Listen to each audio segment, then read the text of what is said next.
नमस्कार दोस्तों। कबीर पर बात शुरू करते हैं। कबीर का जीवन बड़ा साधारण जीवन था और कबीर ने जो बातें कही हैं वह उन्होंने अपने जीवन के साधारण पहलुओं से जोड़कर कही हैं और बड़ी बातों को बेहतर तरीके से तभी समझाया जा सकता है जब वह हमारे साधारण जीवन से जुड़ी हो।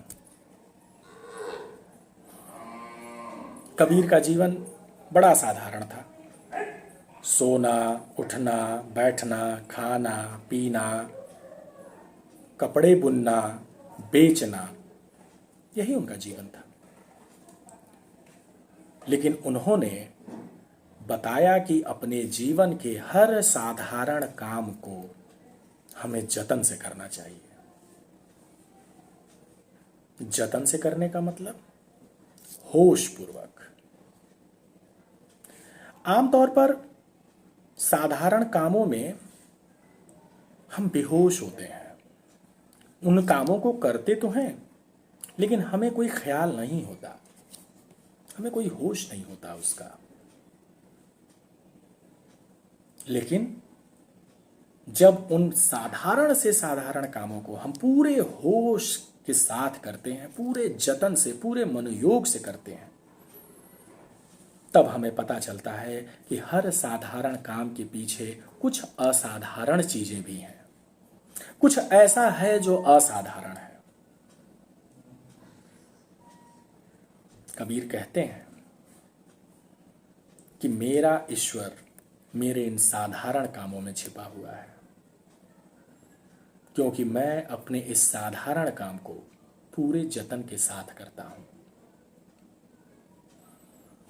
जरा कल्पना करिए कि आप मंदिर के अंदर गए हुए हैं और भगवान की पूजा कर रहे हैं, या आप अपने घर के ही पूजा घर में हैं और भगवान की पूजा कर रहे हैं, लेकिन आप जतन के साथ नहीं कर रहे हैं।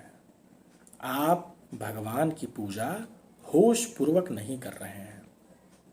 तो क्या आपके लिए परमात्मा वहां पर है? हो सकता है कि परमात्मा की मूर्ति हो वहां पे, हो सकता है कि परमात्मा की फोटो हो वहां पे, लेकिन क्या परमात्मा है? परमात्मा नहीं है।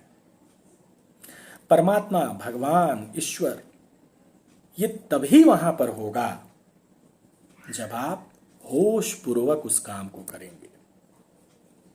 और देखने की बात है कि अगर आपको वाकई ये होश है तो क्या आपको वास्तव में मंदिर या मस्जिद जाने की जरूरत है? क्या आपको वाकई काशी, काबा, यरूशलेम जाने की जरूरत है? क्योंकि भगवान, ब्रह्म, परमात्मा, उसकी उपस्थिति तो आप हर जगह महसूस कर सकते हैं। कबीर ने यही तो कहा कि मैं अपना काम जतन से करता हूं, और जब मैं जतन से काम करता हूं, होश पूर्वक काम करता हूं, तो मेरा भगवान तो मेरे इन छोटे छोटे कामों में ही है। मैं जब सोता हूं तो जतन से सोता हूं, उठता हूं जतन से, खाता हूं जतन से, पीता हूं जतन से, कपड़े बुनता हूं जतन से, उन्हें बेचता हूं जतन से। मेरा भगवान तो मेरे इन्हीं कामों में है। बुद्ध ने कहा, जाओ समुद्र के किनारे और चखो उसका पानी। इस किनारे से चखो, उस किनारे से चखो, दाएं से चखो, बाएं से चखो, बीच से चखो, ऊपर से चखो, गहराई से चखो। स्वाद कैसा होगा? चाहे जहां से भी चखो, स्वाद तो खारा ही होगा। भगवान भी तो ऐसे ही है। चाहे जहां से पूजो, जैसे भी पूजो, मंदिर के अंदर जाके पूजो, मंदिर के बाहर से पूजो, मस्जिद में जाके पूजो, गिरजा में जाके पूजो, अपने घर से पूजो, और अगर वो भी व्यवस्था नहीं है तो अपने छोटे छोटे कामों में पूजो। अपने सोने में पूजो, अपने जागने में पूजो, अपने खाना पे पूजो, अपने पानी में पूजो, जहां भी पूजोगे भगवान है आपके लिए। यही तो शिक्षा है कबीर की, सबसे बड़ी शिक्षा है कबीर की, कि अपना काम जतन से करो। अहंकार हमें क्या सिखाता है? अहंकार सिखाता है कि छोटे छोटे काम, तुम्हारा जीवन छोटे छोटे कामों को करने के लिए हुआ है। इन छोटे कामों को छोड़ो, बड़े कामों को करो। छोटे कामों में क्या रखा है? कबीर इसकी ठीक उल्टी बात कहते हैं। कबीर कहते हैं कि जीवन छोटी छोटी चीजों से बना है, साधारण चीजों से बना है। लेकिन जब आप उन साधारण चीजों को, उन साधारण कामों को जतन से करते हैं, होश पूर्वक करते हैं, तो आप पाते हैं तो साधारण के अंदर तो कुछ असाधारण छिपा हुआ है।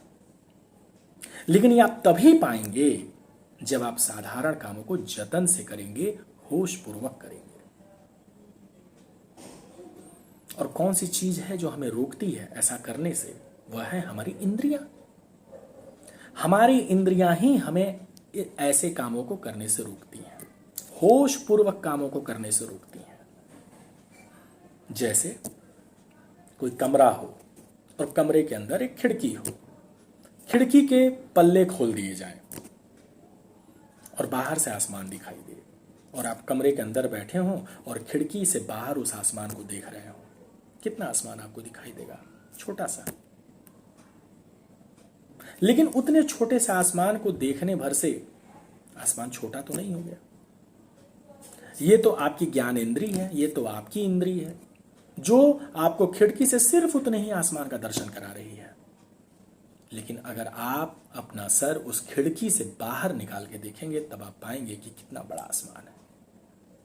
हो सकता है उसके आगे बहुमंजिली इमारतें खड़े हों, फिर भी थोड़ा छोटा आसमान दिखाई दे। अपने घर से ही बाहर निकलिए, जाइए किसी खुली जगह पर, देखिए, हर तरह के बंधनों से मुक्त होकर के देखिए आसमान कितना बड़ा है। ये इंद्रियां हमें हर छोटे काम को करने से रोकती हैं, हर साधारण काम को करने से रोकती हैं। और ज्यों ही हम साधारण कामों को करने से रुकते हैं, हम हर साधारण काम के पीछे छिपे असाधारण चीज से भी वंचित हो जाते हैं। जब हमने साधारण को छोड़ दिया तो हमसे असाधारण भी छूट जाएगा। कबीर ने साधारण को नहीं छोड़ा। कबीर साधारण कामों को आजीवन करते रहे और उन्हीं साधारण कामों को जतन के साथ करने के कारण, होश पूर्वक करने के कारण, उन्होंने उसी में भगवान को पाया। जैसे हम अपने घर में कोई छोटा बच्चा हो और आपको कह दिया जाए कि इस बच्चे को चलिए कपड़ा पहनाइए, अब वो कितना बड़ा बोझ लगने लगता है कि ये कौन सा काम हमको दे दिया गया, बच्चे को कपड़ा पहनाने का काम। लेकिन अगर इसी काम को आप ये मान कर करें कि ये तो ईश्वर का काम है, ये तो भगवान का काम है, ये बच्चे को जो मैं कपड़ा पहना रहा हूं, यह मैं साक्षात ईश्वर को कपड़ा पहना रहा हूं, क्या वो काम आपको बोझ लगेगा? हो सकता है अगर आप किसी तरीके से उसको कपड़ा पहना देते तो कपड़ा शायद उल्टा पहना देते, गड़बड़ तरीके से पहना देते, आगे का पीछे हो जाता, पीछे का आगे हो जाता, या सीधे का उल्टा हो जाता। लेकिन जब आप उस काम में भगवान की कल्पना करके, कुल मिला के होश पूर्वक जब आप उस काम को करते तो एक ही बार में वो काम बिल्कुल सही तरीके से होता है, परफेक्ट तरीके से होता है। कबीर का संदेश यही है कि जिंदगी में जो भी काम करिए जतन से करिए, होश पूर्वक करिए, क्योंकि हर छोटे से छोटे काम में कुछ ऐसा छुपा हुआ है जो असाधारण है, जिसका कोई मेल नहीं है। कबीर के ऊपर आज ये मेरा पहला वीडियो था। मैं कबीर की शिक्षाओं पर आगे भी वीडियो बनाता रहूँगा। उन्हें देखते रहिए, मार्गदर्शन भी करते रहिए, आनंदित भी होते रहिए। और अगर आपको सही लगता हो तो दूसरों तक भी इस वीडियो को पहुंचाते रहिए। बहुत बहुत धन्यवाद।